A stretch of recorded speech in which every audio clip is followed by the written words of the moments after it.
Bonjour à tous. Alors, bravo, vous avez votre VMA, vous avez votre temps limite à VMA. Je vous renvoie à la vidéo 1 et 2 pour les définitions et expliquer comment on a découvert notamment le temps limite à VMA. Alors maintenant, vous allez pouvoir faire de l'intervalle training en utilisant ces deux concepts, ces deux notions-là, ces deux valeurs.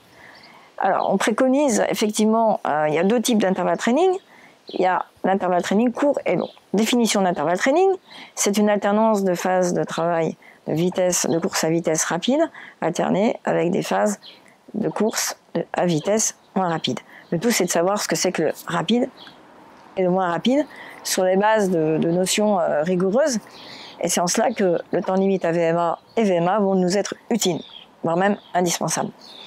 Alors, vous avez par exemple un temps limite à VMA de 6 minutes. Effectivement, c'est le temps limite moyen d'une population de coureurs, tel qu'on l'a montré dans nos études. Il se trouve que ça va de 4 minutes à 12 minutes, ce sont les valeurs extrêmes. Mais la moyenne, le gros du paquet, est de 6 minutes, avec un écart type important, puisqu'on a une dispersion assez importante. Alors, donc, vous allez pouvoir calibrer déjà vos vitesses d'intervalle training.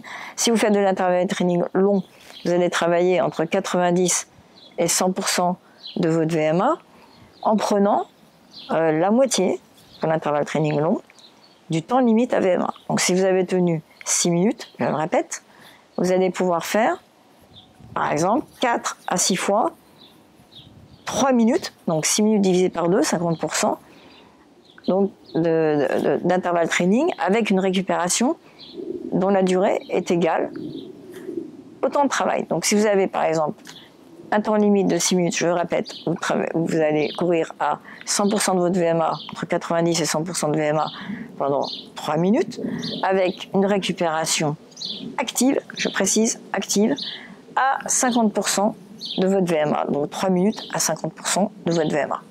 Donc ça va, vous allez me dire, ça ressemble énormément à faire 4 à 6 fois 1000 avec 400 mètres trottés.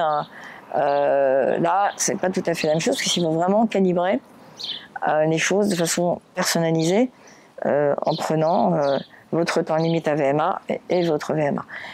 Alors après, il y a l'intervalle training court, on va revenir là-dessus. On va vous détailler les séances d'intervalle training court parce que c'est très sympa finalement. C'est quelque chose de moins pénible. Personnellement, je préfère ça parce que les intervalles training longs, il y a beaucoup d'accumulation lactique, on bouffe son glycogène, c'est des séances qui sont dures à récupérer et quand même la base de l'entraînement, c'est de pouvoir répéter, pas être cramé pendant une semaine après une séance. Puis surtout de ne pas y aller la peur au ventre. Moi j'adore les intervalles training courts, le 15-15, le 30-30, on va les détailler ultérieurement. Mais en fait finalement, ce qui est important dans l'intervalle training, que vous pouvez aussi faire en nature, c'est de pouvoir avoir des phases d'accélération. Parce qu'on a découvert, grâce à des GPS, cardio-GPS performants accéléromètres, de type Trim Pro, Polar, Catapulte et encore bien d'autres, puisqu'on n'est pas affilié à une marque, on achète notre matériel et ça nous permet d'être libre et de prendre le matériel qui pour nous fonctionne le mieux, nous convient.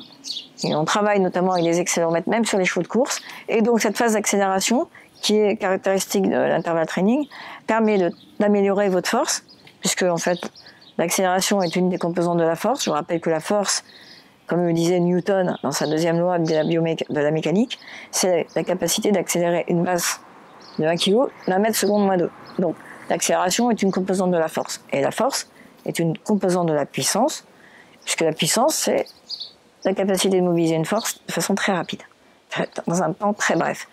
Donc c'est force fois vitesse. Donc là, de travailler l'intervalle training grâce à ces phases d'accélération, mais également de décélération, puisqu'il faut décélérer progressivement. Là, vous recyclez l'acide lactique qui est recyclé par les cellules nerveuses et les astrocytes et les cellules du myocarde. Le cœur et le cerveau sont gourmands d'acide lactique, donc c'est pour ça qu'il faut avoir des récupérations actives pour pouvoir faire en sorte que le cœur batte encore assez vite et qu'il y ait une consommation d'acide lactique non négligeable. Donc ces phases d'accélération positive et d'accélération négative, qui sont une des caractéristiques fondamentales de l'intervalle training, nous permet de progresser dans les composantes de puissance, de tolérance à l'acide lactique, qui elles-mêmes sont des facteurs déterminants de la vitesse maximale aérobie et du temps limite AVMA, donc CQFD. La boucle est bouclée. Et maintenant, je vous donnerai exactement la recette pour pouvoir faire des bonnes crêpes de sarrasin. C'est ce que je vais faire ce soir. Je me suis un peu mélangé les pinceaux. Non, pour être sérieux, la recette pour faire des bons intervalles training courts et des bons intervalles training très courts. Voilà. À bientôt.